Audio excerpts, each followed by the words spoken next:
dans la quiétude de la nuit, chez sa cousine Umm, le prophète Mohammed, que la paix et les bénédictions soient sur lui, trouve un court répit. Son sommeil est un havre de paix, mais son cœur porte le poids des épreuves récentes. Les visages de Taïf, le rejet, les pierres, le souvenir encore frais du boycott, de la faim et de l'isolement qui a frappé sa famille et ses compagnons. Des années de tristesse marquées par la perte de son oncle protecteur Abu Talib et de sa femme bien-aimée Khadija. La douleur semble avoir éteint toute lueur d'espoir. C'est dans ce moment de vulnérabilité extrême, dans le silence profond de la nuit, que le divin choisit de se manifester. Soudain, une lumière éclatante déchire l'obscurité de la pièce. Une lumière plus intense que 1000 soleils, mais douce et apaisante. Devant lui se tient une présence majestueuse, l'archange Jibril, dans toute sa splendeur. La surprise laisse place à la sérénité. Ce n'est pas une vision ordinaire, c'est un appel. Un appel qui vient du ciel pour celui qui a tant enduré sur terre. Jibril est venu avec une mission divine, une invitation spéciale du Créateur de l'univers. Le moment est venu de transcender la souffrance terrestre, de voyager au-delà des limites de l'entendement humain. Jibril le guide doucement jusqu'à la Kaaba, baigné dans la lumière argentée de la lune.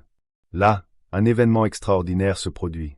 Dans un acte symbolique et puissant, sa poitrine est ouverte sans douleur ni crainte.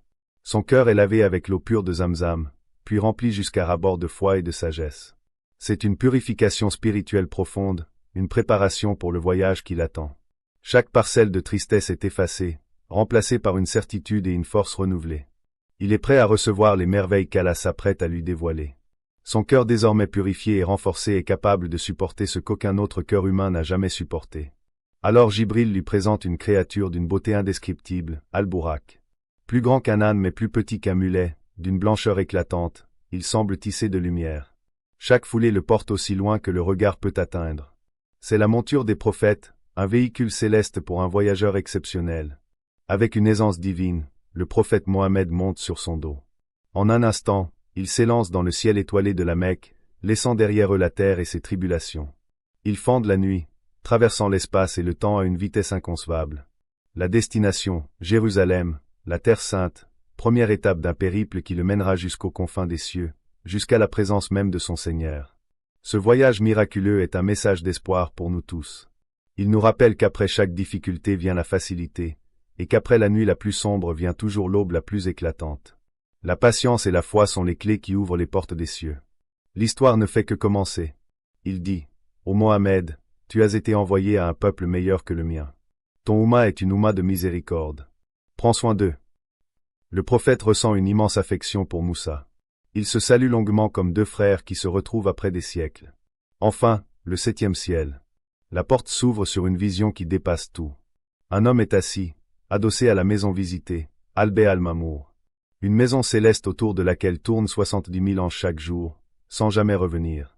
Jibril murmure, « Voici ton père Ibrahim, l'ami intime d'Allah, alayhi salam. » Ibrahim se lève, embrasse le prophète sur les deux joues et dit avec une émotion profonde, « Bienvenue, ô fils pieux. Bienvenue, ô Mohammed. Transmets le salam de ta part et de la mienne à ton Oumma. Dis-leur que le paradis est vaste, que l'eau est douce et que les plantations sont abondantes. » À ce moment, le prophète regarde autour de lui et voit Al-Bay al-Mamour. Des anges y entrent par milliers, adorent Allah et n'en ressortent jamais. C'est ici que la limite est atteinte pour la plupart des créatures, mais pas pour Mohammed. Car Jibril s'arrête et dit, la voix tremblante, « Ô Mohammed, si j'avance d'un empan de plus, je serai consumé. Continue seul, ton Seigneur t'attend. » Alors, frères et sœurs, le prophète continue seul. Il traverse ce que nul ange, nul prophète, nul être créé n'a jamais traversé. Sidra al-Muntaha, le lotus de la limite. Un arbre dont les feuilles sont comme des oreilles d'éléphant, les fruits comme des cruches énormes, entièrement recouverts de lumière multicolore, de perles, de lumière changeant de couleur à chaque instant. Une beauté qui fait fondre le cœur rien qu'en la décrivant. Au-delà de Sidra al-Muntaha, le voile se lève. Le prophète s'approche jusqu'à ce que la distance entre lui et son Seigneur soit de 2 portées d'arc, ou moins encore. Et là, dans cet instant suprême, commence la conversation la plus intime de toute l'histoire de la création. Nous en parlerons dans le chapitre suivant, car ce qui va suivre est trop grand pour être raconté en une seule respiration. Frères et sœurs, respirez profondément, car nous approchons du cœur même de la miséricorde divine. Se fâcher. Mais Abou Bakr ne dit rien sur le moment. Il se lève simplement, va directement trouver le prophète et lui demande calmement. Ô messager d'Allah, Est-il vrai que tu as dit que cette nuit tu as été transporté à Béal-Magdi? Le prophète répond. Oui, c'est vrai. Abou Bakr, sans une once d'hésitation, sans demander comment, sans demander de preuves supplémentaires, lève les yeux vers le ciel et dit d'une voix ferme et pleine d'amour. S'il l'a dit, alors c'est vrai. Par celui qui tient son âme entre ses mains, s'il me disait que le soleil s'est levé à l'ouest ou qu'il a vu les anges du ciel, je le croirais. À cet instant précis, Allah lui accorde le titre éternel d'Assidique, celui qui confirme la vérité avec une foi absolue, sans faille, sans condition. Frères et sœurs, c'est cela la foi pure. C'est cela la certitude qui fait trembler les montagnes.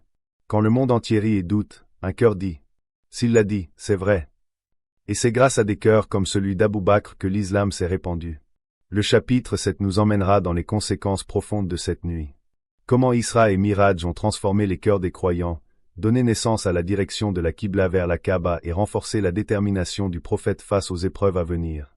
Si ce chapitre vous a fait aimer encore plus Abou Bakr as-Siddiq et vous a rappelé la beauté de la foi sincère, alors manifestez votre émotion. Abonnez-vous dès maintenant à Récits Islamiques. Activez la cloche pour recevoir chaque nouveau chapitre. Likez cette vidéo avec tout votre cœur et, dans les commentaires, laissez votre plus belle invocation d'espoir envers Allah. Ô Allah, accorde-nous une foi comme celle d'Abou Bakr as-Siddiq, un cœur qui croit sans hésiter en ton messager et rapproche-nous de toi. Amen. Partagez cette vidéo à une personne qui a besoin de raviver sa certitude en cette époque de doute. À très bientôt pour le chapitre 7, les cadeaux éternels d'une nuit unique. Que Allah fasse de nous des siddiquins, les véridiques auprès de lui. Assalamu alaikum wa rahmatullahi wa barakatuh.